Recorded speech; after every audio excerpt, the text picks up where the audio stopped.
नमस्कार छात्रों, आप सभी का स्वागत है आपका अपना परिवार स्मार्ट कोचिंग सेंटर में। आज हम लोग बात करने वाले हैं क्लास 10 का साइंस का पोर्शन बायोलॉजी में जनन चैप्टर को आज हम लोग देखने वाले हैं। चैप्टर कौन सा है साइंस में? आप कहेंगे यह जनन चैप्टर है। कौन सी? जनन चैप्टर के बारे में हम लोग बायोलॉजी का देखने वाले हैं। बायो, कौन सा? बायो में जनन चैप्टर। कौन सी?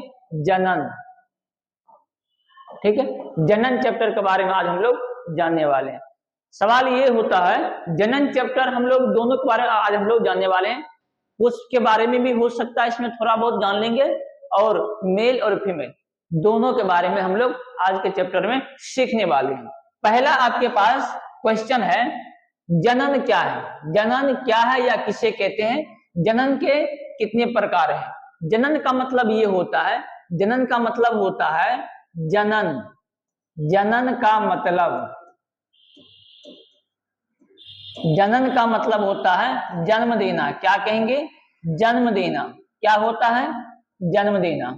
तो भाई जन्म जब देगा, आप इतना तो कह सकते हैं क्या, जब किसी चीज में ग्रोथ हो रही है, यानी जीव, जीव का मतलब जिसमें जान होता है। क्या? जिसमें जान होता है, वह प्रक्रिया है जिनके द्वारा अपनी संख्याओं में क्या करते हैं? ग्रोथ लाते हैं, और उसे ही क्या कहते हैं? जनन कहलाते हैं। यानी कहने का मतलब है, जब कोई जीव अपना ही जैसे संतान को ग्रोथ करते रहेंगे, वृद्धि करते रहेंगे, उसकी जनसंख्या में क्या होगी? बढ़ोतरी होगी, उनको क्या कहेंगे? जनन कहेंगे। क्या कहेंगे? जनन कहेंगे। तो जनन ये कहा जाएगा। जनन के कितने स्तर हैं? अगर हम आपसे पूछे कि जनन कितने हैं, तो जनन आप कहेंगे जनन के कितने स्तर? तो जनन के 2 स्तर हैं। कौन कौन सा है? पहला है आपके पास लैंगिक जनन। कौन है? लैंगिक जनन। अंग्रेजी में कहते हैं sexual, SEXUAL, sexual reproductive, sexual reproductive. दूसरा है आपके पास अलैंगिक। अलैंगिक को हम लोग कहते हैं असेक्सुअल। क्या कहेंगे? Asexual, SEXUAL, asexual reproductive.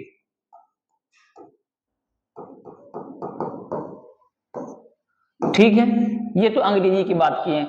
तो बात ये आता है अलैंगिक जनन और लैंगिक जनन दो होते हैं। कितने प्रकार होते हैं? आप कहेंगे 2 प्रकार होती है, एक लैंगिक और दूसरा आप कहेंगे एक अलैंगिक होती है।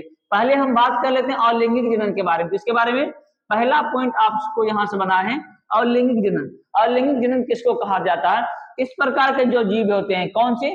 ऐसे जीव जिसमें सिर्फ एक ही व्यक्ति क्या करते हैं? भाग लेते हैं। वैसे जीव में क्या अंडाणु और शुक्राणु भाग क्या करते हैं? नहीं लेते हैं। यानी कहने का मतलब है, जिसमें सिर्फ एक ही व्यष्टि जीव क्या करते हैं? भाग लेते हैं, उन्हें कहा जाता है अलैंगिक जनन। क्या कहेंगे? अलैंगिक। इसमें शुक्राणु और अंडाणु दोनों भाग नहीं लेते हैं। दोनों भाग नहीं लेते हैं, ना ही अंडाणु ना ही शुक्राणु। अंडाणु किसमें पाया जाता है? आप कहेंगे अंडाणु किसमें? तो फीमेल में। किसमें? फीमेल में पाया जाता है। और शुक्राणु किसमें? आप कहेंगे मेल में। किसमें? मेल में का रिप्रोडक्टिव में पाए जाते हैं। ठीक है, जैसे हम एग्जाम्पल की बात करेंगे, एग्जाम्पल हो गया अमीबा, पैरामीशियम, प्लाज्मोडियम, ईस्ट और हाइड्रा। ये ऐसे जीव हैं, ये ऐसे जीव हैं जो अलैंगिक जनन द्वारा क्या करते हैं? जनन करते हैं। क्या करते हैं? अलैंगिक जनन। अ का मतलब नहीं, लैंगिक मतलब जिसमें मेल और फीमेल दोनों होते हैं, उसको हम लोग लैंगिक कहते हैं।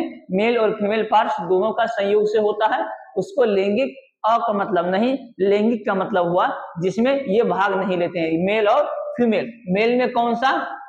मेल में कौन सा? अंडाणु। और फीमेल में कौन सा? सॉरी, मेल की, अगर फीमेल की हम बात करेंगे तो अंडाणु, और मेल वाले पार्ट्स में शुक्राणु। ये दोनों भाग नहीं लेंगे। ठीक, दूसरा हम लोग बात करते हैं अलैंगिक जनन के विशिष्ट प्रकार के बारे में। क्या चीज? अलैंगिक जनन तो हम जाने हैं, एक ही व्यष्टि जीव भाग लेते हैं, लेकिन इसके प्रकार के बारे में पहला हम लोग देखने वाले हैं विखंडन के बारे में। किसके बारे में? विखंडन। विखंडन का मतलब हुआ टूटकर, जैसे अमीबा हो गया, इसका एग्जांपल पैरामीशियम यूग्लिना। ठीक है, आप लोग ये ऑब्जेक्टिव की पर्पज से याद रखेंगे, MCQ क्वेश्चन में ये अक्सर ये पूछे जाते हैं।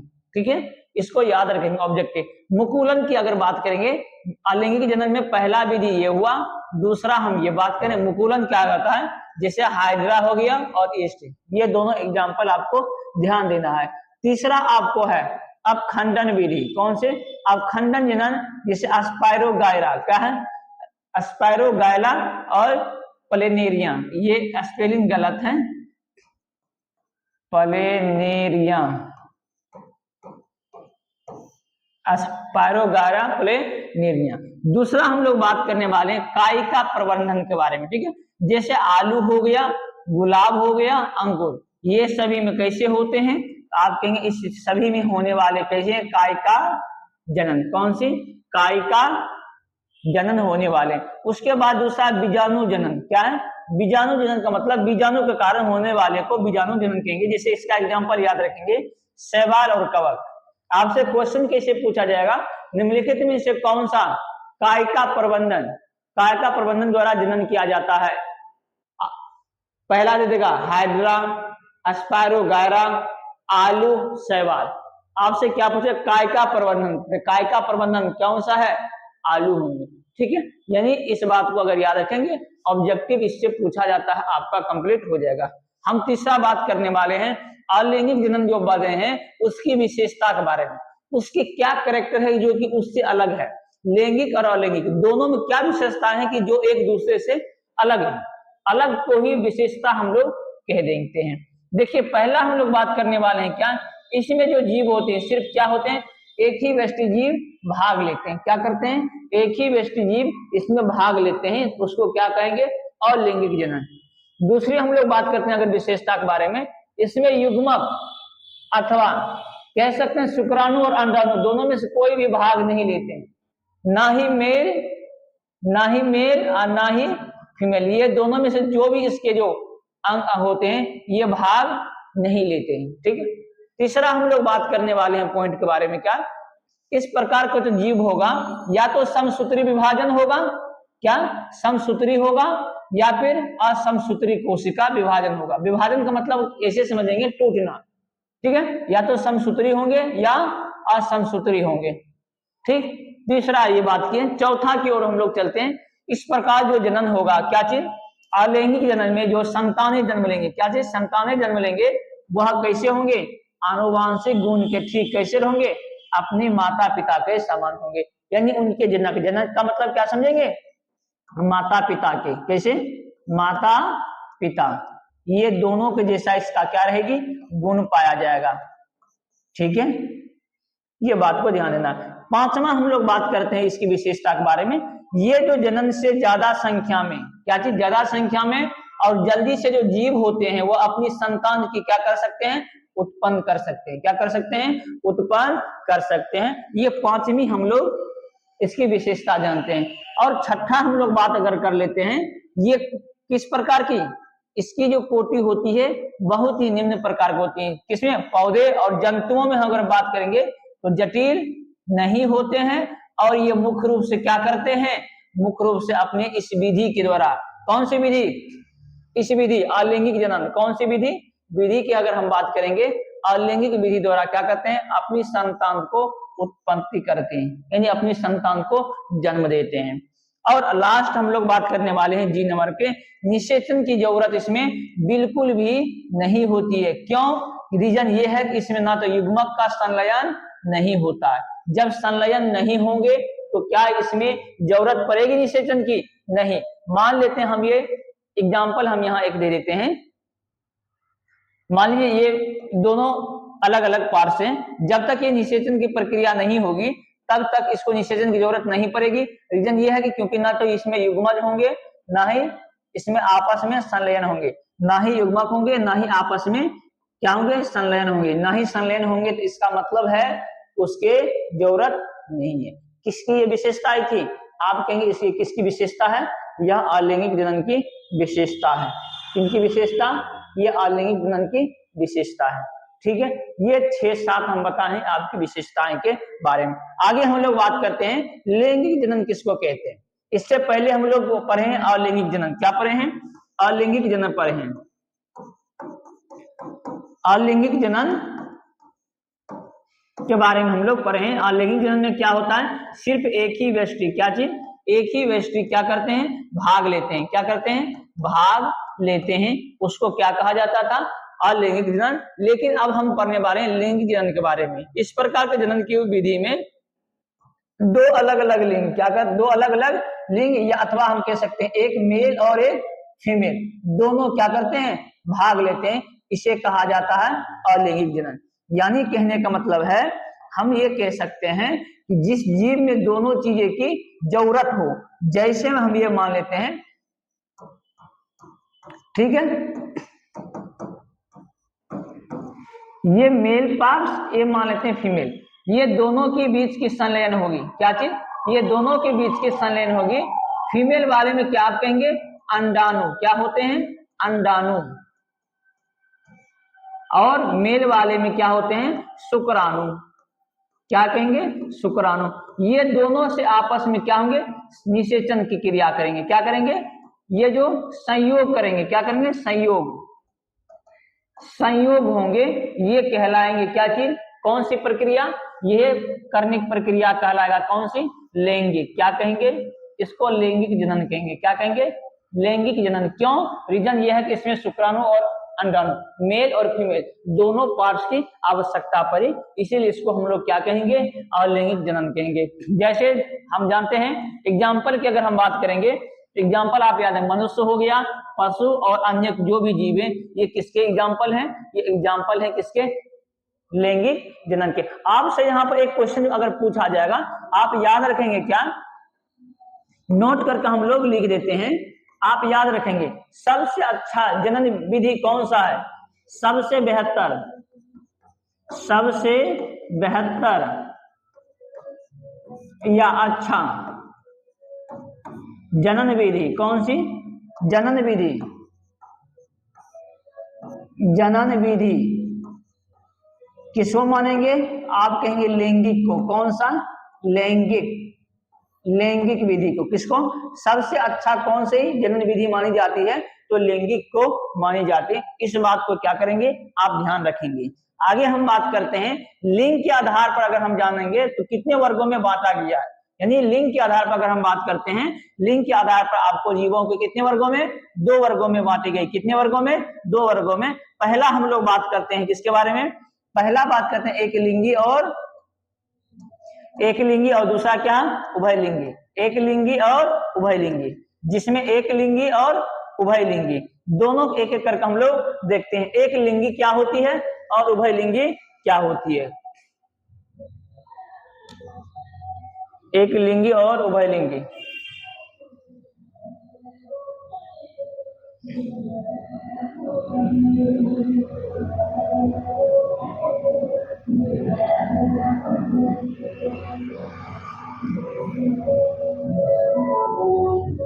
एकलिंगी और उभयलिंगी। पीपीटी इसमें से हट गया क्या,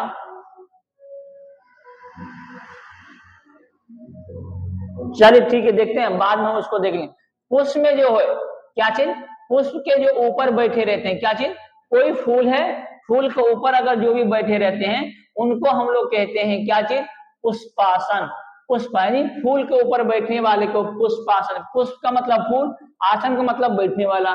पुष्प के ऊपर जो बैठेंगे उसको पुष्पासन कहेंगे। यानी पुष्प का मतलब फूल, आसन का मतलब बैठने वाला, उसको क्या कहा जाएगा, पुष्पासन। और या फिर इसको क्या कहेंगे दूसरा भाषा में, थैलमस भी कहते हैं। क्या कहते हैं, थैलमस कहते हैं। यानी पुष्प के ऊपर बैठने वाले को क्या कहते हैं, पुष्पासन कहलाता है, या फिर आप ये कहेंगे कि उसको थैलमस कहते हैं। क्या कहते हैं, थैलमस। दूसरी बात हम लोग बात करने वाले हैं क्या, फूल के पंखुड़ी। क्या चीज, फूल में जो पंखुड़ी होती है, पंखुड़ी क्या कहलाती है, दलपुंज कहलाती है। क्या कहलाती है, फूल की जो पंखुड़ी होती है उसको दलपुंज कहा जाता है। ठीक है, फूल की जो ये पंखुड़ी होती है उसको, ये देख रहे हैं ना, फूल की जो पंखुड़ी होती है ये पंखुड़ी, इसको क्या कहा जाएगा, दलपुंज कहा जाता है। क्या कहा जाता है, पंखुड़ी को दलपुंज कहा जाता है। कोई दिक्कत, और इस बात को आप क्या करेंगे, ध्यान रखेंगे। आगे हम अगर बात करते हैं, आपको किसी भी फूल का रंग, किसी भी फूल का रंग, उसके जो दलपुंज होते हैं, दलपुंज का ही रंग का होता है, यानी उसके जो दलपुंज होंगी उसी रंग की होती है। पुष्प के क्या चीज, पुष्प मतलब फूल, फूल का जो नर भाग होते हैं उसको क्या कहलाता है? पुंकेसर। और मादा वाले में कौन से भाग होते हैं? स्त्री केसर। क्या कहेंगे? पुष्प पुल्लिंग याद रखेंगे, पुष्प वाले भाग को पुष्प पुल्लिंग तो पुंकेसर, स्त्री है तो स्त्री केसर, स्त्री है तो स्त्री केसर। कोई दिक्कत? परागकण के बारे में हम लोग बात करते हैं। परागकोश में क्या पाए जाते हैं? परागकण। क्या पाए जाते हैं? यानी परागकण जो होगी, परागकोश में परागकण पाए जाते हैं। ठीक है, देख रहे हैं परागकण, ये क्या है? ये परागकोश। इसी में क्या पाए जाते हैं? परागकण पाए जाते हैं, जो आपस में करते हैं। उसके बारे में आगे हम लोग दिए हुए हैं, एक एक करके हम आपसे अभी तुरंत ही बात करने वाले हैं। 2 सेकंड आप टाइम दीजिएगा। अंडाशय, वर्तिका एवं वर्तिकाग्र, ये सभी किसके भाग हैं? आप कहेंगे ये सभी किसके? फूल के जनन भाग हैं। कौन से जनन भाग? किसका? मादा का। किसका? मादा का। फूल में मादा का जनन भाग कौन कौन से हैं? तो आप कहेंगे अंडाशय हैं, वर्तिका है और वर्तिकाग्र है।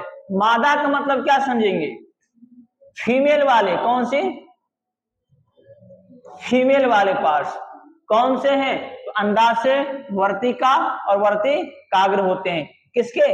फूल में पाए जाने वाले फीमेल जो पार्ट्स होते हैं, भाग होते हैं। आगे हम लोग बात करने वाले हैं फूल में निषेचन की क्रिया कहाँ संपन्न होती है? तो फूल में निषेचन की जो क्रिया होती है वह आपको अंडाशय में होती है। कहां पर होते हैं? वह अंडाशय में होती है। कहां पे? अंडाशय में। आपको एग्जाम्पल बताए थे ना, ये इसके जो भाग है बीच वाले, ये वाले भाग इसका क्या है? अंडाशय है। इसी के अंदर में क्या चीज? इसी के अंदर में क्या होते हैं? क्रियाएं होती, निषेचन की क्रियाएं होती। कहां पे?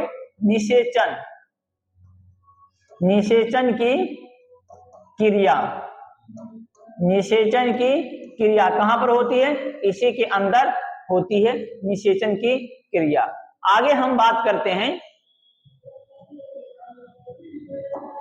निषेचन के बाद क्या चीज? निषेचन के बाद अंडाशय, फल और बीजाणु, फल और बीजाणु ये दोनों क्या करते हैं? दोनों बनाते हैं। क्या करते हैं? दोनों बनाते हैं। कोई दिक्कत? यहां तक में कोई दिक्कत है तो एक बार बोलेंगे तो दिक्कत मेरे ख्याल से नहीं होनी चाहिए। डाउट हुए? आगे हम बात करते हैं क्या आपसे?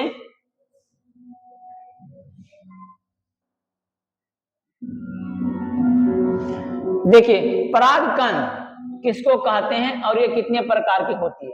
परागकण किसको कहते हैं भाई? परागकणों का क्या चीज? परागकणों को वर्तिकाग्र तक पहुंच जाना क्या कहलाता है? परागकण कहलाता है। परागकण यानी परागकणों की वर्तिकाग्र तक पहुंच जाएगा अगर, तब उसको क्या कहेंगे? परागकण। जैसे हम ये बता रहे हैं, एग्जाम्पल ये देखिएगा, इसमें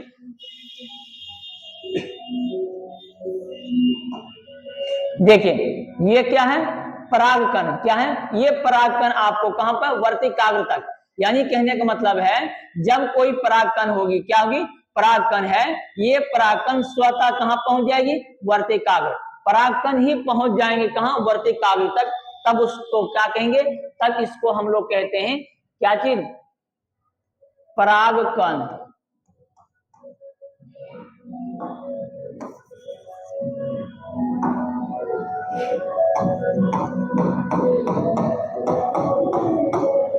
ठीक, इस बात को ध्यान देना है। और ये मुख्य रूप से कितने स्तर होते हैं? तो याद रखेंगे ये मुख्य रूप से 2 प्रकार के होते हैं। कैसे? एक स्वपरागन, एक होते हैं परपरागन। स्वपरागन का मतलब होता है स्वतः होने वाला। क्या चीज? स्वतः होने वाले। कौन सी? स्वतः होने वाले तो क्या कहेंगे? स्वपरागन कहा जाता है। एक होता है परपरागन। क्या कहा जाता है? परपरागन। पर का मतलब हुआ दूसरे पर। क्या कहेंगे? दूसरे पर। क्या चीज? दूसरे पर। उसको क्या कहेंगे? परपरागन कहा जाता है। अगर ऐसे समझेंगे फिगर से, मान लीजिए ये कोई फूल है। क्या है? फूल है, इसी का वर्तिका, इसमें दोनों पाए जाते हैं। मान लेते हैं वर्तिका और वर्तिकाग्र। वर्तिका और इसमें क्या पाएंगे, वर्तिकाग्र। ये दोनों एक ही में अगर निषेचन हो जाएगी, वर्तिका और वर्तिकाग्र दोनों एक ही जगह अगर पहुंच जाएगी, तब यह प्रक्रिया कहलाएंगे आपको क्या चीज, तब यह प्रक्रिया कहलाएंगे आपको क्या चीज, स्वपरागन। क्या कहेंगे, स्वपरागन कहलाएगा। यदि एक में नहीं किसी दूसरे फूल में अगर आ जाएंगे, तब उसको कहा जाएगा परपरागन। यानी जब एक ही फूल में परागकण यानी वर्तिकाग्र तक पहुंच जाएगी, तब उसको कहेंगे स्वपरागन। जब एक ही फूल में वर्तिकाग्र तक नहीं पहुंचकर दूसरे के थ्रू अगर पहुंचे, तब उसको क्या कहेंगे, परपरागन। पर का मतलब किसी दूसरे के साथ। हम एक करके बात करते हैं। पहला जो आपके पास है स्वपरागन, स्वपरागन के बारे में हम लोग बात करते हैं। जब कोई एक ही फूल के क्या चीज, एक ही फूल क्या है, परागकण, उसी फूल में क्या चीज, उसी फूल में वर्तिकाग्र तक पहुंचते हैं, तो उसको क्या कहा जाएगा, स्वपरागन। जैसे हम यहाँ बताए थे, एक ही फूल में वर्तिकाग्र तक पहुंच जाएगी, तो यह स्वपरागन कहलाएंगे। क्या कहलाएगा, स्वपरागन। एक ही फूल में वर्तिकाग्र तक नहीं पहुंच पाएंगे, किसी दूसरे की आवश्यकता पड़ जाएगी, तब वैसे सिचुएशन में क्या कहलाएगा, परपरागन। क्या कहेंगे, परपरागन कहेंगे। वही बात यहाँ पर हम लिखे हैं, वर्तिकाग्र तक पहुंच जाते हैं, तब इसको क्या कहलाता है, स्वपरागन कहते हैं। क्या कहेंगे, स्वपरागन कहेंगे। अगर हम दूसरे की बात करेंगे, परपरागन, जब कोई भी फूल रहेगा, परागकण किसी दूसरे फूल है ना, किसी दूसरे फूल या पौधे के कहा, पुष्प के वर्तिका तक पहुंच जाती है, तब ऐसे परागन को क्या कहा जाता है, परपरागन कहा जाता है। यानी कोई एक तो है, उसमें जो है दोनों परागकण, किसी दूसरे फूल की आवश्यकता पड़ेगी, क्या चीज, किसी दूसरे तक पहुंच जाएगी, तब इस प्रक्रिया क्या कहेंगे, परपरागन। क्या कहेंगे, परपरागन। ये वर्तिका है और ये आपको वर्तिकाग्र। स्वतः अगर हो गई तब तो स्वतः परागन, अगर किसी दूसरे की आवश्यकता पड़ी, तब उस सिचुएशन हम क्या कहेंगे, परपरागन। क्या कहेंगे, परपरागन। और हम आप बात करते हैं पुष्प में। पुष्प का मतलब फूल होते हैं। क्या होते हैं, फूल। फूल में परपरागन का अच्छा माना जाता है। क्या माना जाता है, इस बात को आप याद रखेंगे।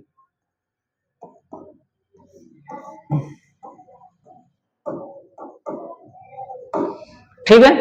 और हम अगर बात करेंगे मानव में, कौन सी, मानव में किसको अच्छा माना जाता है, लैंगिक जनन। किसको, लैंगिक जनन। ठीक है। पौधों में निषेचन कैसे होते हैं, उसके बारे में हम लोग बात करते हैं। पौधे में जो फर्टिलाइजेशन होते हैं वो कैसे होते हैं, वर्तिकाग्र तक उतर कर अगर अंडाशय में क्या थे, अंडाशय मतलब उसके जो ओवरी वाले पार्ट्स होते हैं, वहां तक अगर अंडाणु में मिल जाते हैं, तब उसको क्या कहा जाता है, निषेचन। क्या कहते हैं, निषेचन कहते हैं।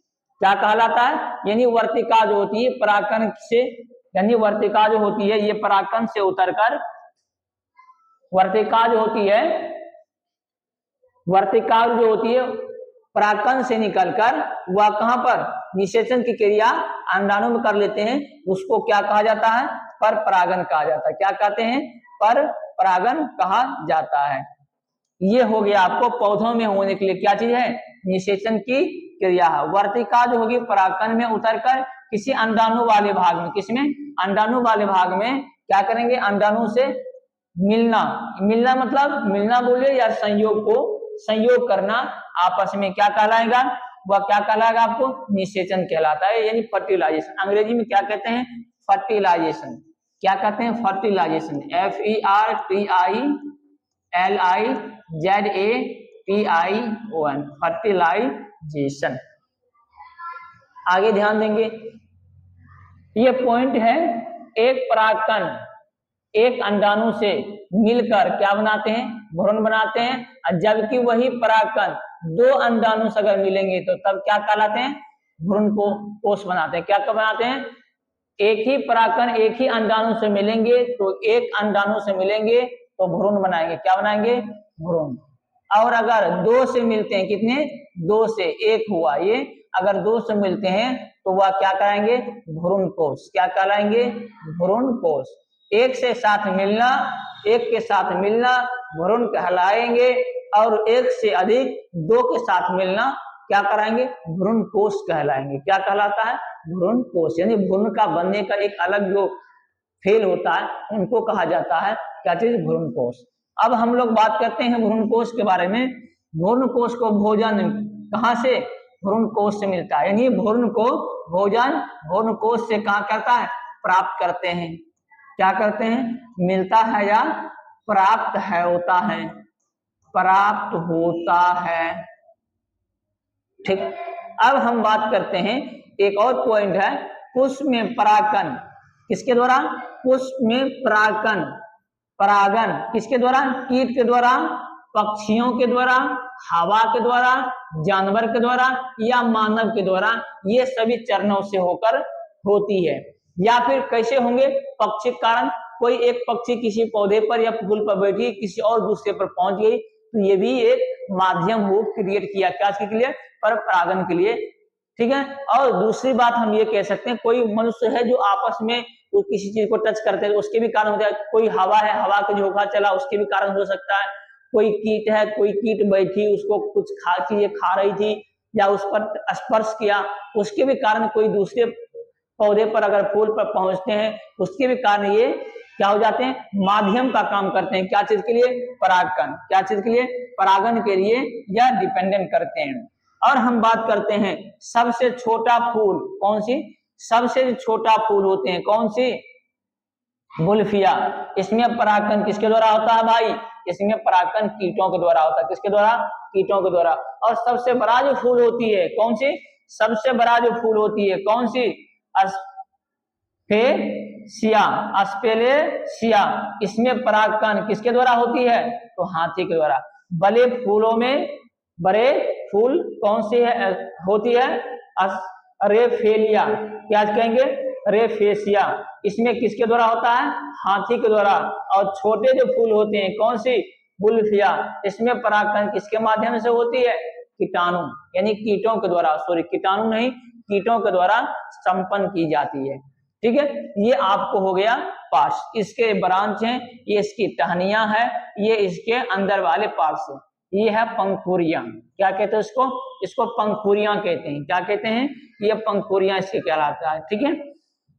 और इसकी ये टहनियां है, टहनी से हम लोग क्या करते हैं, काट देते हैं। यहाँ पर धीरे ये जो अवस्था है, ये धीरे धीरे ये, और ये बीच वाला क्या रखेंगे, इसी के बीच में क्या होते हैं, अंडाणु बनते हैं। क्या चीज, अंडाणु। ये वाले पार्ट देख रहे हैं, इसी में इस ये वर्तिका वर्तिकाग्र तक पहुंचने की एक्टिविटी होती है। ठीक है। अंडाशय वाले भाग कहाँ होते हैं, इसकी यहाँ पे अंडाशय वाले भाग होते हैं। ठीक है। ये अंडाशय, जैसे यहाँ पर आपको बेहतर से दिखता होगा, ये वाले भाग क्या है, ये उसकी अंडाशय वाले भाग है। यही आपस में संलयन करेंगे तो उससे कारण क्या होगा, निषेचन की क्रिया के द्वारा ये कार्य करेंगे। ये वाले पार्ट जो है, ये जो आपको दिख रहा है हरा वाला, ठीक है, ये वाले क्या कहलाते हैं, वर्तिका कहलाते हैं। और ऊपर में ये आपको दिख रहे हैं, ये वाले आपके वर्तिकाग्र कहलाते हैं। क्या कहलाते हैं, वर्तिकाग्र। और ये जो दिख रहा है ये कलर, ठीक है, ये जो कलर आपको दिख रहा है, ये कलर क्या कहलाते हैं, दलबोलिए या पंखुड़ी बोलते हैं। क्या बोलते हैं, दलबोलिए या इन्हें पंखुड़ी बोलते हैं। ये बाहर वाला ये भाग है, इसको बाहर वाला ये भाग है, इस बाहर वाला को क्या कहते हैं, बाह्य दल। क्या कहते हैं, बाह्य दल। इसके अंदर में जो होगी उसको अंतः दल कहेंगे। क्या कहेंगे, अंतः दल। ठीक है। इतनी बात ध्यान में रहेगा आपको। आगे हम बात करने वाले हैं इसके बारे में। क्या है, आपको ये पीछे बता रहे थे इसीलिए इसमें लिखे हैं। देखें, हम पहला ये बात करते हैं, अंडकोश है ये भीतर वाला, ये क्या है आपको, अंडकोश। क्या है, अंडकोश। अंडकोश या अंडकोशिका, क्या कहेंगे, अंडकोश या अंडकोशिका, ये वाले भाग। और ये जो बाहर में निकल रही है ये वाला पार्ट, ये वाला पार्ट उसको हम लोग कहेंगे यह है अंकुरित हुआ परागन। क्या चीज, अंकुरित, अंकुरित हुआ परागन, अंकुरित हुआ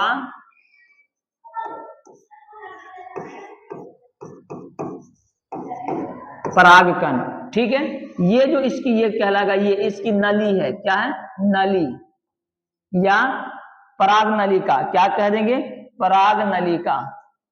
क्यों, क्योंकि इसी को होकर अंकुरित निकलता है परागनलिका, क्या कहेंगे, परागनलिका, परागनलिका कहलाता है। ठीक है, यह धीरे धीरे युग्मनज बनते हैं, तो धीरे धीरे यही क्या करते हैं, धीरे धीरे बनकर क्या हो जाते हैं, इसके डेवलप पूरी तरीका से करते हैं।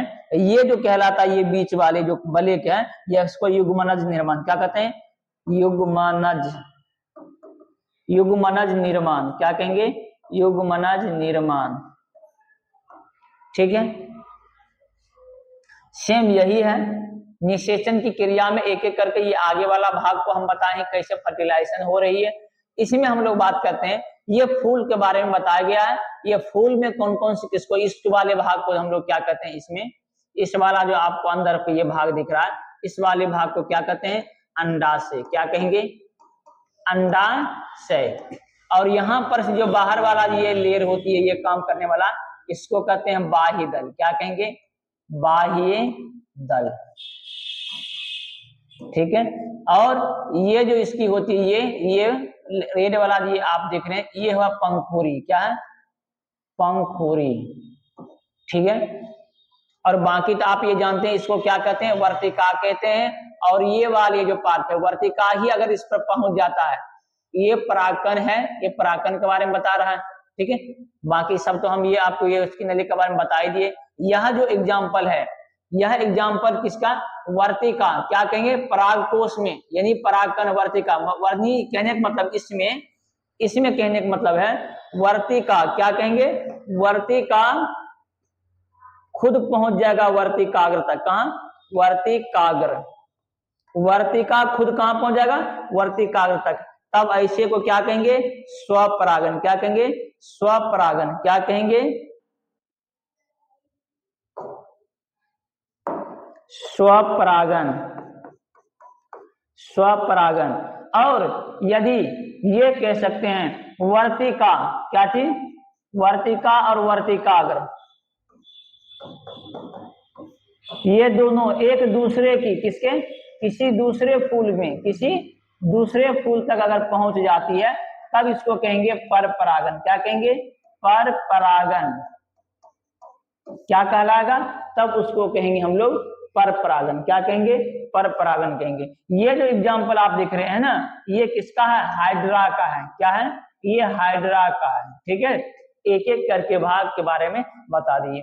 ये जो आप देख रहे हैं ना, ये वाला, इसी को अगर काट के रोपते हैं, क्या कहते हैं, रोपा जाता है, तब इसी से क्या होते हैं, नए पौधे होते हैं, नए पौधे होते हैं। इसको हम लोग कहते हैं क्या, इसको हम लोग आंख कहते हैं, क्या कहते हैं, आलू के लिए ये आंख का काम करते हैं, क्या चीज, आंख का रोग का काम करते हैं। जितने भी इसमें सिरा निकले हैं, सबको बेहतर से अगर काट कर आप लगा देंगे, यह क्या बन जाते हैं, यह बन जाएगा आपको क्या चीज, फूल, मतलब एक पौधे का निर्माण हो जाएंगे, उसमें आपको आलू पैदा हो जाएंगे। ठीक है, ये जितने भी पार्ट्स दिख रहे हैं, इसके बारे में हम लोग बात करते हैं।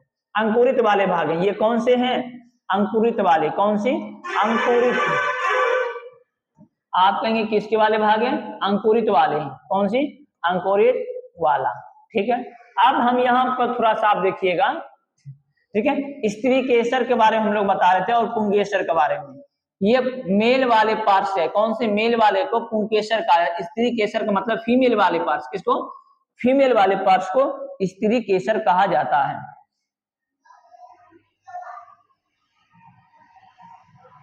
स्त्री केसर कहा जाता है। ये वाले भाग को वर्तिका कहते हैं, क्या कहते हैं, वर्तिका, वर्तिका। और ऊपर वाले ये भाग हैं, इसको कहा जाता है वर्तिकाग्र, क्या कहेंगे, वर्तिकाग्र। ठीक, और इसके जो अंदर में ये देख रहे हैं ना, ये वाला जो भाग आपको दिख रही है,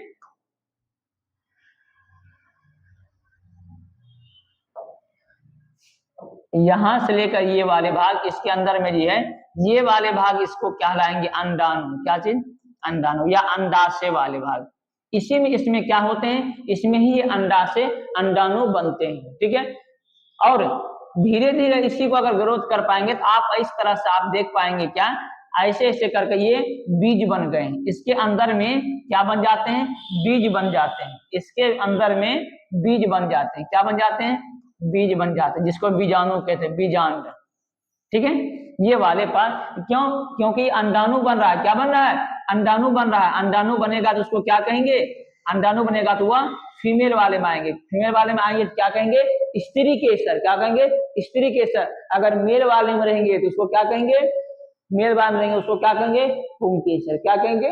पुंकेसर। इतनी बात इसमें आपको समझ। ये जो है ये नए पादप के बारे में बता रहा है। ये क्या है? नया पौधा, यानी नए पादप। पादप का मतलब क्या होता है? पौधा। पादप का मतलब पौधा। पेड़ पौधा को क्या कहते हैं? पादप कहते हैं। ठीक है, ये किसकी पत्तियां हैं? ये ब्रायोफिल का है। किसकी पत्तियां हैं? ब्रायोफिल। ब्रायोफिल। ठीक, ब्रायोफिल की ये क्या है? पत्ती। ब्रायोफिल की पत्तियां हैं, जिसके किनारे में ये क्या है? कलिकाएं हैं। क्या है? कलिकाएं। इसको या फिर नया पौधा या पादप भी कहते हैं। ठीक, या इतनी बात इसमें आपको बेहतर से समझे होंगे। ठीक है, अब हम आगे बात करते हैं। क्या चीज? आगे हम लोग बात करते हैं मादा जनन अंगों के बारे में। किसके बारे में? मादा जनन अंगों के बारे में। मादा का मतलब जनन अंग के बारे में हम लोग अब बात करने वाले हैं। मादा जनन अंग कौन है? मादा जनन अंग के बारे में रचना की अगर हम बात करेंगे, कौन कौन सी होती है? कौन कौन सी होती है? तो आप कहेंगे कौन सी? अंडाशय होती है, फिलोपियन ट्यूब होती है। फिलोपियन ट्यूब भी, इसको नलिका को इसको हम लोग क्या कहते हैं? ट्यूब भी कहा जाता है। क्या कहते हैं? फिलोपियन ट्यूब भी कहते हैं। गर्भाशय होती है, योनि और भाग या फिर पल्लव कहते हैं, यानी वो योनि के ही ऊपर वाले भाग को क्या कहते हैं? भाग या पल्लव। अब एक एक करके हम लोग बात करने वाले। किसके बारे में? अंडाशय। कौन कौन सी रचनाएं पाई जाती है? आप कहेंगे अंडाशय होते हैं, फिलोपियन ट्यूब होते हैं, योनि होते हैं। ठीक है, इस सभी के बारे में एक एक करके हम लोग बात करते हैं। पहला हम बात करते हैं किसके बारे में? अंडाशय के बारे में। किसके बारे में? अंडाशय के बारे में। देखेंगे अंडाशय है तो ये किसके लिए बात कर रहे हैं? फीमेल के बारे में। किसके बारे में? फीमेल के बारे में हम लोग बात करने वाले हैं। ठीक, हम बात करें, यह जो मादा जनन अंग होता है मुख्य रूप से मुख्य भाग है। क्या है? मुख्य रूप से किसका? मादा के भाग है। कौन से? अंडाशय वाले में मुख्य भाग है। मेन भाग यही होते हैं, क्योंकि यहीं पर अंडाशय का निर्माण शुरू होते हैं। अंडाशय में ही क्या बनते हैं? अंडाणु बनते हैं। क्या बनते हैं? अंडाणु। यही अंडाणु क्या होते हैं? बढ़ते हैं। और इसमें क्या नहीं होती है? पूंछ बिल्कुल भी नहीं होती है। ठीक है, और इसीलिए हम कह सकते हैं यह गति नहीं कर सकता। जब उसमें टेल यानी पूंछे नहीं रहेगी तो गति नहीं करेगी। लेकिन मेल वाले में क्या होते हैं? एक शुक्राणु में वह उसमें एक पूंछ होती है, जिसके कारण वह गति करते हैं, मूवमेंट करते हैं। ठीक है, ये और ये जो एस्ट्रोजन है, कौन है? एस्ट्रोजन। यह कौन सा है? मादा के लिए। किसके? मादा के लिए एक हार्मोन है। क्या है? एक हार्मोन्स है। इसी हार्मोन के कारण बॉडी में बहुत सारे चेंजेस आते हैं, यानी बहुत सारे परिवर्तन आते हैं। इसके कारण मादा में मादा हार्मोन और नर में नर हार्मोन के कारण। ठीक है, एस्ट्रोजन क्या है? एक हार्मोन है जो फीमेल में पाई जाती है। बहुत सारे शरीरों में यानी अलग अलग परिवर्तन के लिए, चेंजेस के लिए मुख्य योगदान निभाते हैं। और ये हार्मोन की वजह से क्या होते हैं? इसी हार्मोन की वजह से शरीर में क्या होते हैं? बहुत सारे परिवर्तन होते हैं। यानी कौन से हार्मोन परिवर्तन लाने वाले बॉडी में कौन से हैं? Oestrogen hormone. कौन से हार्मोन? एस्ट्रोजन हार्मोन से। और दूसरा हम लोग बात करते हैं, मादा में दो अंडाशय होते हैं। मादा में दो अंडाशय होते हैं। दोनों में से एक के साथ अंडाणु क्या करते हैं? बनाते नहीं। क्या करते हैं? अंडाणु नहीं बनाते हैं। ठीक है, अब हम बात करते हैं अंडाशय कुछ और विभाग। प्रत्येक स्त्री में एक जोड़ा, कितने? एक जोड़ा क्या पाए जाते हैं? अंडाशय पाए जाते हैं। क्या पाए जाते हैं? अंडाशय। अंडाशय को हम लोग ओवरी भी कहते हैं, OVARY। क्या कहते हैं? ओवरी भी कहते हैं। ठीक है, अगर आपसे पूछ जाएगा अंडाशय को दूसरा क्या कहते हैं अंग्रेजी में? ओवरी। या कहाँ होती है? उदर गुहा के कहाँ? ठीक नीचे वाले भाग में। कौन सी? अंडाशय कहाँ होते हैं? उसके ठीक निचले भाग में पाए जाते हैं और ये श्रेणी में पाए जाते हैं। किसमें?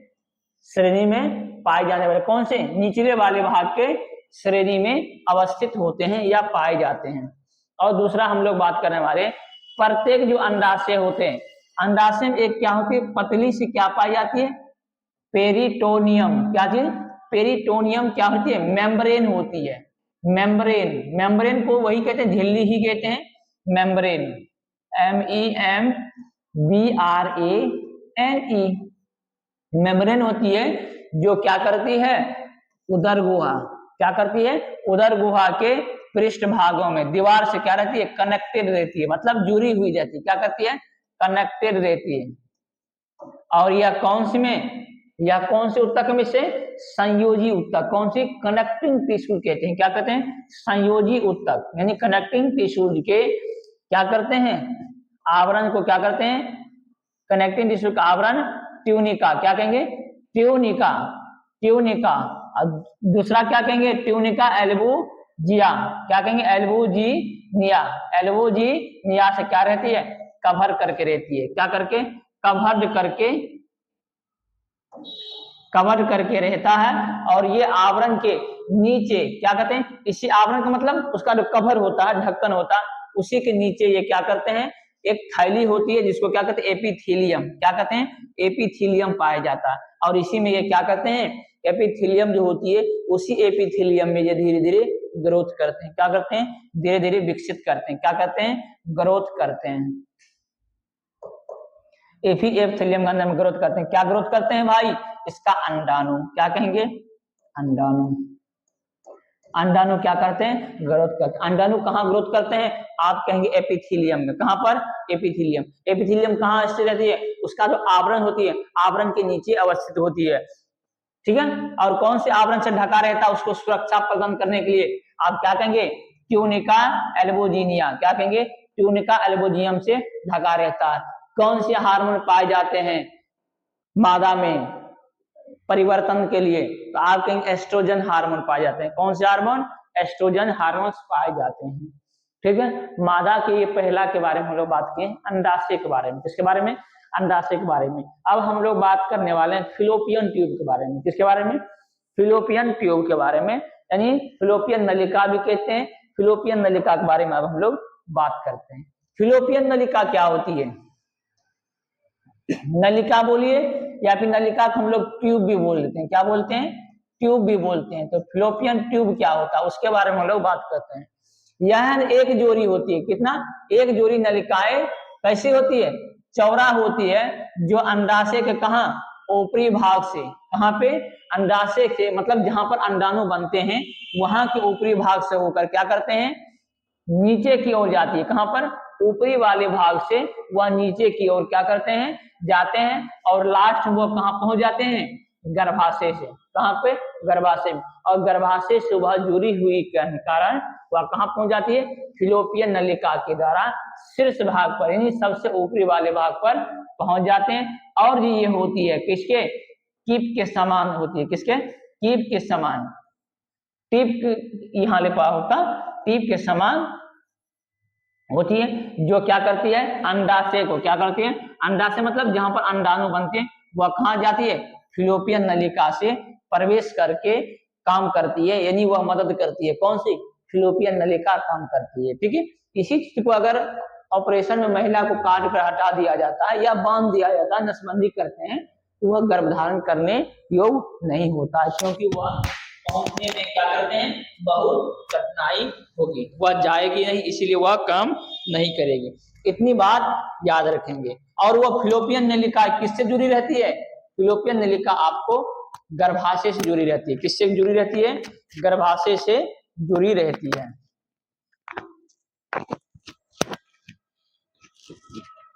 फिलोपियन नलिका किससे जुड़ी रहती है? वह फिलोपियन नलिका गर्भाशय से जुड़ी रहती है। गर्भाशय से जुड़ी रहने के कारण वह गर्भ धारण करने में क्या रहते हैं? बहुत महत्वपूर्ण होते हैं। नहीं तो अगर इससे जुड़ी नहीं रहती तो गर्भ धारण करने में क्या हो? अगर इसी को फिलोपियन ट्यूब को क्या चीज?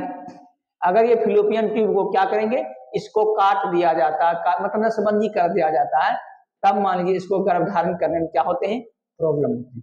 ठीक है, इतनी बात आपको ध्यान में होगा। अब हम आगे बात करते हैं किसके बारे में, फिलोपियन नलिका के बाद हम लोग योनि के बारे में बात करते हैं। किसके बारे में, योनि के बारे में हम लोग बात करते हैं। या कैसी संरचना है, मांसपेशियों वाला, यानी मांसपेशियों वाला होते हैं, जिसकी रचनाएं कितनी लंबाई की बात करेंगे 7 से 10 सेंटीमीटर लंबी होती है। और ये क्या होते हैं, स्त्रियों को क्या कराते हैं, किसकी बताते हैं, यौवन प्रारंभ शुरू हो जाती है, या फिर इसको क्या है, प्यूबर्टी, क्या चीज, प्यूबर्टी होते हैं, जिसकी वायु के हम बात करेंगे 10 से 12 वर्ष की वायु में ये क्या होती है, 10 से 12 कितने, 10 से 12 वर्ष के योनि में ये प्रारंभ हो जाते हैं। ठीक है, योनि के बारे में इतना ही है, ज्यादा आपको जानने की जरूरत नहीं है। अब हम बात करते हैं निषेचन के बारे में। क्या चीज, निषेचन के बारे में बताए थे ना आपको, मेल वाले पर्स और फीमेल वाले पर्स आपस में संयोग किया, इस प्रक्रिया को क्या कहलाता था, निषेचन कहते हैं। क्या कहते हैं, निषेचन कहते हैं। नर युग्मक क्या कहेंगे आप, नर युग्मक में क्या पाए जाते हैं, शुक्राणु, क्या पाए जाते हैं, शुक्राणु। मादा युग्मक में क्या होते हैं, अंडाणु। यानी नर में क्या पाए जाएंगे, शुक्राणु, और मादा में क्या पाए जाएंगे, अंडाणु। इन दोनों को संलयन या संयोग या संलयन का मतलब वो आपस में मिलना, क्या चीज, मिलना कहेंगे। क्या चीज, मिलना। जब ये दोनों आपस में, मेल और फीमेल वाले दोनों आपस में मिलेंगे, इन्हीं मिलने वाली चीज को क्या कहेंगे, निषेचन कहेंगे। क्या कहेंगे, निषेचन। इस प्रक्रिया क्या कहेंगे, निषेचन कहलाएंगे। ठीक है, मेल वाले में शुक्राणु और अंडाणु, क्या कहेंगे, शुक्राणु, और ये क्या है, अंडाणु। क्या है, एक शुक्राणु और एक अंडाणु, ये दोनों आपस में संलयन होंगे, तब उस प्रक्रिया को क्या कहलाएगा, निषेचन कहेंगे। क्या कहेंगे, निषेचन कहेंगे। ठीक है, अगली हम लोग बात करने वाले मानसिक धर्म के बारे में। किसके बारे में, मानसिक धर्म के बारे में या रजोधर्म के बारे में। किसके बारे में, मानसिक धर्म, रजोधर्म या मानसिक चक्र भी कहते हैं। कभी कभी हम लोग अंग्रेजी की भाषा में मेंस्ट्रुएशन सर्कल कहते हैं या एमसी कह देते हैं, शॉर्टकट में बोला जाता है। ठीक है, आंतरिक क्या कहेंगे, आंतरिक का मतलब हुआ भीतर वाले, जनन अंग जो होता है, यानी फीमेल के जो भी जनन अंग होती है उसके अंदर में तो होने वाला चक्रीय क्रियाएं, क्या चीज, उनके अंदर में जो भी क्रियाएं होती रहती है, उन्हीं क्रियाएं को क्या कहते हैं, मानसिक धर्म कहते हैं। क्या कहेंगे, यानी जनन, जो भी आंतरिक भागों के जनन अंग होते हैं उसमें आंतरिक सक्रिय क्रियाएं जो होती है, वह क्रियाएं जो होती रहती है, उन्हीं क्रियाएं को हम लोग क्या कहेंगे, मानसिक चक्र कहेंगे। क्या कहेंगे, मानसिक चक्र कहेंगे, या रजोधर्म कहेंगे, या फिर आपको रजोधर्म, मानसिक चक्र, या फिर एक और मानसिक धर्म कह सकते हैं। ठीक है, ये बातें कही जाती है। ये कितने दिन होती है, महीना में, यानी 28 दिन में एक बार, क्या, कितने दिनों में, 28 दिनों में ये क्या करती है, चक्र चलती रहती है। और ये कितने से 3 से 4 दिन तक, कितने से 3 से 4 दिन तक ये चलती है। कितने दिनों तक, 3 से 4 दिन तक, 3 से 4 दिन तक चलता है, 3 से 4 दिन तक चलता है। ये कब, 14 अंडाणु कितने, 14वें दिन ये बनना क्या करते हैं, परिपक्व होकर कहाँ चले जाते हैं, बाहर की ओर निकलने के लिए तैयार हो जाते हैं। कितने दिनों तक, 28 दिनों में एक चक्र एक बार, मतलब कहने का मतलब है साल में कितने बार, 12 बार। ठीक है, प्रत्येक माह की ये बात है, प्रत्येक माह में 28 दिनों में ये क्या होती है, दोहराती रहती है चक्रीय। ठीक है, अब हम लोग बात करते हैं मादा में जो निषेचन की क्रिया होती है वह किसमें होती है, फिलोपियन नलिका में। किसमें होती है, फिलोपियन नलिका में ये संपन्न होती है। इस बात को आप ध्यान रखें। निषेचन के बाद भ्रूण बनता है, और भ्रूण के बाद क्या बनते हैं, भ्रूण के बाद क्या बनते हैं, बच्चे के शरीर बनने के लिए क्या होते हैं, पूरी तरीका से तैयार होते हैं। और हम बात करेंगे तो कहाँ पर, माँ के पेट में। कहाँ पे, माँ के पेट में बच्चे को क्या चीज, भोजन जो मिलता है वह बच्चे को क्या चीज, भोजन मिलता है। और यह भोजन गर्भ के किससे, प्लेसेंटा से प्राप्त होती है। कहाँ से, प्लेसेंटा से प्राप्त होती है। ठीक है, प्लेसेंटा से प्राप्त होती है। अब हम लोग देखने वाले मनुष्य में निषेचन। क्या देखने वाले हैं, मनुष्य में निषेचन की क्रिया को हम लोग देखने वाले हैं। मनुष्य का मतलब मानव में जो निषेचन होती है उनमें क्या क्या होती है उसके बारे में हम लोग बात करते हैं। जो मानव में निषेचन होती है, क्या होती है, फर्टिलाइजेशन के। आप जानते हैं कि नर में क्या बनते हैं, शुक्राणु बनते हैं। क्या बनते हैं, शुक्राणु। मादा में हम लोग जानते हैं क्या बनते हैं, मादा में अंडाणु बनते हैं, ये आपस में क्या करते हैं, मिल जाते हैं। आपस में मिलने के क्या कहते हैं, निषेचन कहते हैं। मानव में निषेचन कैसे होता, मेल वाले और फीमेल वाले अंडाणु और शुक्राणु दोनों को आपस में संयोग करने से, मिलने से जो क्रियाएं होती है उसी को हम लोग क्या कहेंगे, निषेचन की क्रिया कहेंगे। क्या कहेंगे, निषेचन की क्रिया कहते हैं। जब एक शुक्राणु, क्या कहेंगे, एक शुक्राणु एक अंडाणु से मिलता है तो ये कितने भागों में, 2 भागों में विभाजित हो जाती है। कितने, 2 भागों में विभाजित होती है। या हम ये भी कह सकते हैं एक अंडाणु 2 यानी एक शुक्राणु 2 अंडाणु से मिलेगा तब ये अलग अलग भाग में क्या बनाते हैं, युग्मनज। क्या बनाते हैं, युग्मनज बनाते हैं। और इसी युग्मनज की स्थिति में यानी इसी सिचुएशन में आपको क्या कहलाएंगे, जुड़वे बच्चे की संतान क्या करेंगे, उत्पन्न करेंगे। यानी जुड़वे बच्चे की, यानी 2 जुड़वा जो बच्चा होता है उसके लिए कंडीशन है। भ्रूण हत्या, भ्रूण हत्या क्या है, भ्रूण हत्या क्या है, माँ की जो गर्भ होते हैं, माँ को गर्भ में ही बच्चे को क्या करना, खत्म कर दिया जाता है, मार दिया जाता है। तब इस सिचुएशन को, इस स्थिति, ये क्रिया क्या कहलाती है आपके लिए, भ्रूण हत्या कहलाती है। यानी हत्या माँ के पेट में ही संतान को क्या करना, मार देना, क्या कहलाएगा भाई, भ्रूण हत्या कहलाएगा। क्या कहलाएगा, भ्रूण हत्या कहलाएगा। ठीक है। और हम अगर बात करते हैं भारत में, ये भारत में क्या है, गैर कानूनी है। क्या भारत में ये गैर कानूनी है, यानी ये कानून क्या है, बना हुआ है जो एक गैर कानूनी है। इसके लिए आपको क्या होगा, सजा का प्रावधान है। कौन सी सजा, सजा और दंड दोनों मिल सकता है, सजा और दंड दोनों मिल सकता है आपको, अगर आप दोषी पाए जाते हैं तो। ये करना बिल्कुल ही गैर कानूनी है, नहीं करना चाहिए।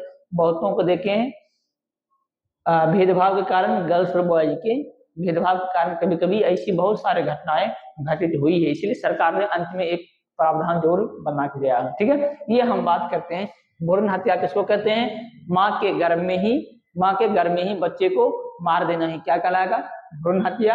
ये भारत सरकार के द्वारा क्या है, गैर कानूनी है। इसके द्वारा आपको दंड और सजा दोनों प्रावधान है, दोनों आपको मिल सकता है सिचुएशन के बेस पर। परिवार नियोजन, अब हम बात करने वाले हैं परिवार नियोजन।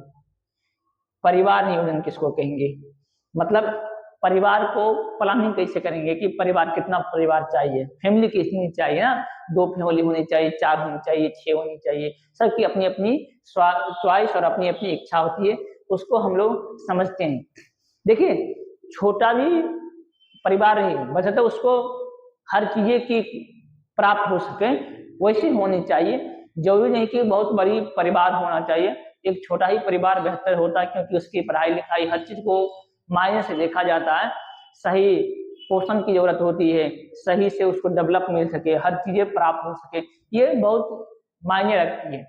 यानी छोटा और स्वस्थ, मतलब एक छोटा भी है, मतलब कोई किसी को 2 ही परिवार में मतलब बाल बच्चे हैं, वही 2 ही उसके लिए क्या है, काफी, उसी को पढ़ाएंगे लिखाएंगे, बेहतर से उसको शिक्षा दे पाएंगे, संस्कार व्यवहार और स्वस्थ दे पाएंगे, स्वच्छता शिक्षा बेहतर कर पाएंगे, वही उसके लिए क्या है, परिवार का एक बेहतर नियोजन है। ये नहीं कि मतलब 10 परिवारें शामिल कर लिए, किसी को सही से ना खान पान वस्त्र हर चीज की पर्याप्त होने में संभव नहीं है, ये परिवार प्लानिंग क्या है, गलत है। तो स्वास्थ्य तो रहना चाहिए, इसी के बारे में सोच करना, विचार करना ही क्या कहलाएंगे, परिवार नियोजन। मतलब हम कितने परिवार रहेंगे, हाँ हम कितने परिवार रहेंगे, इसी के बारे में प्लान करना, सोचना, विचार करना ही क्या कहलाएंगे, परिवार नियोजन कहलाएंगे। और भारत सरकार के द्वारा एक मान्यता भी दी गई है, क्या कहलाते हैं भारत सरकार के द्वारा, एक क्या है, स्लोगन है, यानी नारा है, क्या कहते हैं, हम 2 और हमारे 2। हम 2 हैं मतलब हस्बैंड एंड वाइफ 2 हुए तो इसके 2 ही होना चाहिए, बाकी की गुंजाइश नहीं है। इन्होंने सरकार कही, लेकिन बहुत कम जगह ऐसा हम लोग देखे हैं। ठीक है, खैर सबकी अपनी अपनी इच्छा है। हम लोग जानते हैं लैंगिक जनन के रोग के बारे में, कौन कौन सी रोग है, सिर्फ आपको रोग जानना है। एड्स का बीमारी होता है, सिफिलिस होता है, गोनोरिया होता है, ये सभी किससे संबंधित है, लैंगिक जनन से संबंधित है। पूरा नाम क्या एड्स का, एड्स का नाम है एक्वायर्ड इफिशियंसी इम्यूनो डिफिशियंसी सैंड्रोमी, क्या सैंड्रोमी। कारण कैसे होते हैं? HIV के कारण, वायरस के कारण होते हैं। और रोकथाम है, फैलता कैसे है? असुरक्षित यौन संबंध कर लिया जाता है, असुरक्षित यौन संबंध कर लिया जाता है, उसी कारण फैलता है। और संक्रमित जो होते हैं ब्लड, उसके चढ़ाने के कारण, मतलब किसी में संक्रमित बीमारी है, ब्लड को किसी को दूसरे ब्लड देते हैं ना, ब्लड के कारण ये फैलते हैं। और हम बात करें संक्रमित सुई या फिर सिरिंज हम लोग लगाते हैं, एक ही नीडल एक ही सुई को 2 आदमी में सुई दे देना, उसके भी कारण ये फैल जाती है। और कभी कभी ये होते हैं माँ के बच्चे को गर्भावस्था में या डिलीवरी की अवस्था में, स्तनपान की अवस्था में भी हो सकती है, डिलीवरी की अवस्था में हो सकती है। स्तनपान मतलब किसी एक महिला किसी दूसरे बच्चे को दूध पिलाती है, उसके भी कारण वो हो जाते हैं। ये हुआ बीमारी, कौन से? ये हुआ बीमारी, इससे हम लोग रोकथाम कर सकते हैं। दूसरा हम बीमारी के बारे में हम लोग जानते हैं सिफिलिस। किसके बारे में? सिफिलिस के बारे में जानते हैं। यह कारण कैसे होता है? एक बैक्टीरिया है, बैक्टीरियल कौन से?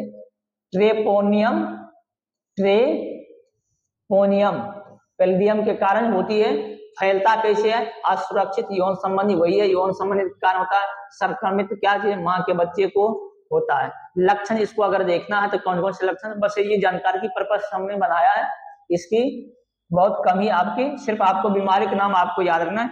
जनन नांगों पर दर्द, जनन अंगों मतलब जनन जो अंग होता है, कौन सी? जनन अंग होता है, उस जनन अंग पर क्या करेंगे? दर्द होना, क्या चीज? दर्द होना, उसके कारण, या फिर घाव रहित हो जाता है। ये पहला चरण आपको दिखेंगे। दूसरा चरण आपको ये रह सकता है कि लाल चकते होना। कैसे? लाल रंग के चकते होने, लाल चकता, ठीक है। तीसरा हम लोग ये कहते हैं नास या दिमाग या हृदय, ये सभी को नुकसान पहुंचाते हैं। अगर ऐसा आप नहीं करते हैं तो फिर आपके लिए बहुत हानि हो सकता है। बहुत जल्दी इसको क्या करना चाहिए? इलाज करवा लेना चाहिए, नहीं तो फिर दिक्कत। आलिंगिक जनन में कौन कौन सा महत्वपूर्ण विधि है? आलिंगिक जनन की सबसे प्रमुख विधि है कौन सी? प्रमुख, ये अधिकांश जीवों में पाई जाती है। कौन सी विधि? आलिंगिक जनन। हम बताए थे ना आपको पहले ही, आलिंगिक जनन, सॉरी, जब जनन के बारे में बता रहे थे तो जनन बताए थे फर्स्ट में। लैंगिक जनन सबसे बेहतर माना जाता है, ये सभी जीवों के लिए क्या होते हैं? पर्याप्त होते हैं और अच्छा इसको माना जाता है। बस वही इसमें है, संतान को क्या करते हैं? वृद्धि करा पाते हैं। बस इसमें मोटा मोटी इसमें स्वपरागन और परागकण में अंतर मेरे ख्याल से लास्ट ही है, इसके बाद अब नहीं है। स्वपरागन और परपरागन का मतलब बताए थे। स्वपरागन मतलब जब खुद ही वर्तिका, क्या चीज? वर्तिका कहाँ? वर्तिकाग्र तक, वर्तिकाग्र तक पहुंच जाएगा, तब इसको क्या कहेंगे? स्वपरागन। क्या कहेंगे? स्वपरागन, परागन, सॉरी, स्वपरागन, परागन, ठीक। और वर्तिका क्या कहेंगे? वर्तिका किसी दूसरे, कहां पर? किसी दूसरे वर्तिकाग्र तक, क्या चीज? वर्तिकाग्र तक पहुंचेंगे, तब इसको क्या कहेंगे? परपरागन। क्या कहेंगे? परपरागन कहेंगे,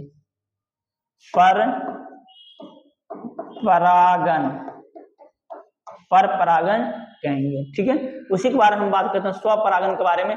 पहला आपके पास ये विधि है स्वपरागन की, एग्जाम्पल हम बता रहे हैं, थोड़ा सा ध्यान से देखिएगा। अंत है परागकण उसी फूल में क्या वर्तिकाग्र तक अगर गिर जाते हैं, यानी पहुंच जाते हैं, तब उसको क्या कहलाएगा? पहला ये पॉइंट है। दूसरा पॉइंट ये है, इसमें जेनेटिक्स विविधता क्या होती है? कम होती है। इसमें जेनेटिक्स विविधता कम होती है और ये कम ऊर्जा को संचित करता है। कितना?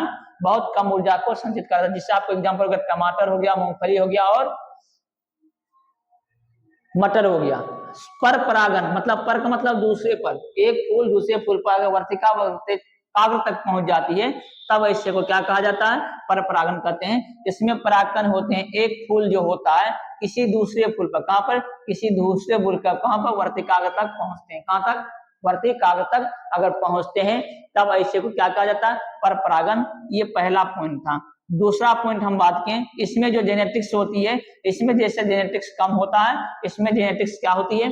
अधिक होती है। और इसमें जो होते हैं कीटाणु के द्वारा, हवा, जल, ये सभी के द्वारा क्या होती है? मदद करते। किसमें? पर परागन के लिए। पर परागन के लिए सबसे बड़ा चीज हम बताते हैं, कीटाणु, हवा, जल आदि या मानव के द्वारा भी यह क्या होती है? पर परागन होती है। एग्जाम्पल की बात करें, एग्जाम्पल बहुत अच्छी है, ध्यान से देना है। सूरजमुखी हो गया, सूर्यमुखी जिसको कहते हैं, आम हो गया और ये नारियल, ये 3 एग्जाम्पल हम आपको दिए हैं। ये तीनों एग्जाम्पल किसके हैं? पर परागन के। किसके हैं? पर परागन के हैं। ठीक है, यहां तक आपको समझ में आया? यहां तक आपको अगर समझ में आ गया, आप एक बार क्या करेंगे, बताएंगे कि हाँ हमको यहां तक समझ में आ गई। यहां तक समझ में आ गई ना? यहां तक अगर आपको समझ में आ गया है, एक बार कहेंगे हाँ समझ में आ गया, ये अंत था। ठीक है, यहीं तक एंड हो गया। क्या हो गया? एंड हम लोग करते हैं, यानी यहीं तक हम इस चीज को अब रहने देते हैं। ठीक है, आप ही बताएंगे, तो डाउट अगर रहेगा तो आप पूछिएगा।